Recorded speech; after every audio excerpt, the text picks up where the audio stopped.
नमस्कार, आप देख रहे हैं दैनिक लाइव न्यूज 24। मैं हूं जिला रुचि वीरेंद्र कुमार। आज दानापुर के डीआरएम जयंत कुमार चौधरी झाझा स्टेशन का निरीक्षण करने के लिए झाझा स्टेशन आए। वो बालू संटिंग भी है, पूरे प्लेटफॉर्म का भी जायजा लिया, एफओबी भी देखेंगे। लेकिन अभी तक एफओबी जो दूसरे साइड बनना है उसका रेलवे बोर्ड ने अभी तक सेंक्शन नहीं दिया।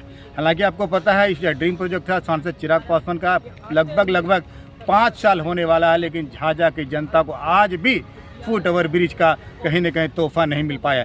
पता नहीं क्यों दानापुर डिवीजन में आते के साथ सरकारी कार्य स्लो हो जाते हैं, वहीं आसनसोल के डिवीजन में सारे कार्य फास्ट। यहाँ तक कि नरगंजो जैसा छोटा स्टेशन में पुल बनकर तैयार हो गया। हालांकि ये बड़ा प्रोजेक्ट है, 2.5 करोड़ का प्रोजेक्ट। डीआरएम ने बताया कि 2.5 करोड़ से ऊपर के प्रोजेक्ट को रेलवे बोर्ड मान्यता देती है। ताकि क्यों रेलवे बोर्ड झाझा के साथ अन्याय करती है? आखिर क्यों नहीं झाझा की जनता की फरियाद को सुनी जाती? जिस प्रकार देख रहे सिर्फ झाझा की जनता को आश्वासन मिला है। हमने 2 शिफ्ट में भी डीआरएम से मैंने बात किया कि कहीं न कहीं झाझा की जनता को रिजर्वेशन में काफ़ी कुछ दिक्कतों का सामना करना पड़ता है। कहीं न कहीं रिजर्वेशन काउंटर को 2 शिफ्ट में कर देते तो यात्रियों की सुविधाएं बढ़ती। जिस तरह से जीएम कल हाजीपुर में प्रेस कॉन्फ्रेंस में बहुत सारा पैसा आया हुआ है यात्री सुविधाओं को बढ़ाने के लिए, पता नहीं वो पैसा कहाँ चला जाता है, या फिर झाझा के हिस्से में भी कुछ 2-4%, 10% भी आएगा या नहीं आएगा, ये तो नेताओं और अधिकारियों पर डिपेंड करेगा। देखिएगा हमारी झाझा स्टेशन से ग्राउंड रिपोर्ट। डीआरएम दानापुर जुड़े हैं जयंत कुमार चौधरी। सर, क्या कुछ कार्यक्रम झाझा में सर आज?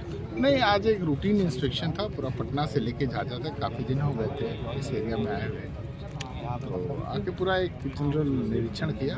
सब कुछ जनरली ठीक है, सामान्यतः ठीक है, थोड़ी बहुत कमियां हैं, over a period of time ठीक है। Sir FOB sir one side बना है सर, दूसरे साइड नहीं बना है सर, एफओबी का क्या सर? उसका कार्य स्वीकृत नहीं है, कार्य स्वीकृति के लिए भेजा गया है। जब स्वीकृत हो जाएगा तो बाकी पोर्शन भी उसका टेकअप किया जाएगा। लास्ट टाइम भी आपके नोटिस में हमने दिया था, 5 साल हो गए इस एफओबी को। जी, अभी तो लास्ट टाइम जब आपने कहा था तब वो चालू नहीं हुआ था, अभी तो बनके तैयार हो गया है। बनके तैयार हो गया सिर्फ अब प्लेटफॉर्म तक के लिए। जी। और वो भी अभी किसी माननीय के इंतजार में ऐसे ही बंद पड़ा है कि कोई माननीय आएंगे उसका फीता। अभी तो वो जनता को सपोर्ट नहीं हुआ सर, एफओबी हुआ अभी भी जनता को लाभ नहीं मिल पा रहा। उस विषय पे हम चर्चा करेंगे। जी। और डाउन के कब तक वो उम्मीद करें? कार्य स्वीकृति में प्रस्तावित है, वो हो जाएगा। आप जानते हैं ना कि हर चीज प्लानिंग से होती है, विश लिस्ट होती है। आपने अपनी भी विश लिस्ट बना रखी होगी ना, तो ऐसा तो नहीं कि आज ही अगले 1 साल में पूरी कर लेंगे। जो है 10 साल का प्लान होता है, 5 साल का प्लान होता है। यहाँ के पैसेंजर 5 साल से ऑलरेडी इंतजार कर रहे हैं। और कल जीएम साहब ने पीसी की थी हाजीपुर हेडक्वार्टर में, उन्होंने बताया कि 3 टाइम्स इस बार पैसेंजर एमिनिटीज के लिए पैसे मिले हैं सीआर को। तो इसीलिए 180 करोड़ की जगह 600 करोड़ मिले हैं। 24-25 का जो सैंक्शन है वो फरवरी में जब बजट आता है तब पता चलेगा, क्योंकि इस कार्य का जो लागत है 2.5 करोड़ से ज़्यादा होगा। इसलिए रेलवे की सीमा के बाहर है कि रेलवे बोर्ड ही सैंक्शन करेगा। कहीं ना कहीं आसनसोल डिवीजन में सारे काम फास्ट हो जाते हैं, दानापुर आते के साथ स्लो क्यों हो जाता है सर? अब इस पे हम कैसे कमेंट करें? हम आसनसोल के डीआरएम होते तो बता पाते। डीआरएम तो सर आप हैं, आसनसोल से कोई की संभावना है जी?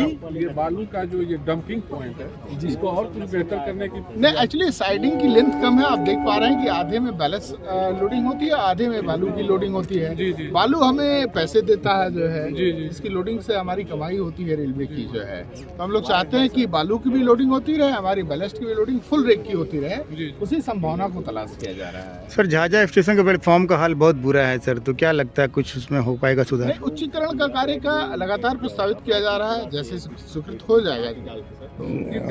जैसा आपने बताया कि पैसेंजर एमिनिटी के जो अलॉटमेंट्स थे बढ़े हुए हैं, काफ़ी बढ़े हुए हैं, काम प्रस्तावित भी किए जाते हैं। लेकिन सरकार अपनी प्रायोरिटी के हिसाब से या हेडक्वार्टर या रेलवे बोर्ड अपनी प्रायोरिटी के हिसाब से चीज़ों को सैंक्शन करता है। ये बफर स्टेशन है, ये ईसीआर और ईआर का ये आपको एंडिंग पॉइंट है, दोनों का संगम होता है यहाँ।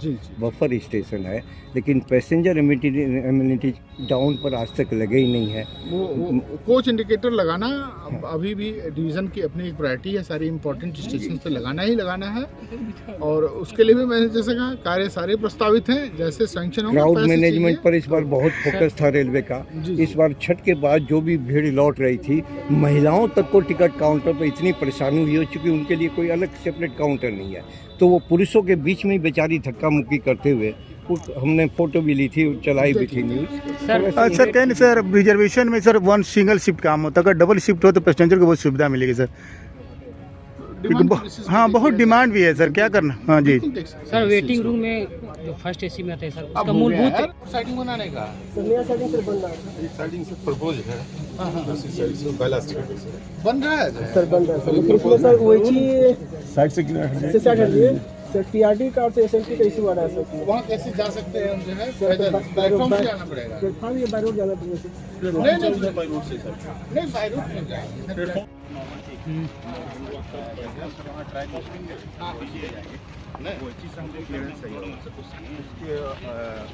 पीछे वाले दोनों वायर हैं, उसी को रेस करने से काम चल जाएगा। चारों को रेस करना पड़ेगा। हमारा 25 kg जाएगा तो और 8 मिनट बहुत कम हो जाता है। आदमी जिसे ऊपर चला अभी उठाया हुआ है, चला दे इसी तरफ से रखिए। ये कंप्लीट हो जाएगा तो प्लास्टिक यहीं से करके और तो मतलब सारी समस्या का समाधान कर लोगे ना इसमें। एक सर इशू है वहाँ पे हमारा उससे से जो वायरिंग करेंगे साइड पर ये साइड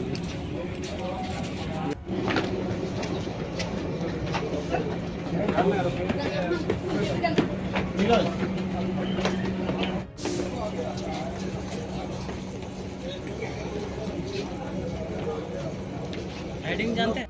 हाँ 215 पक्का लीजिए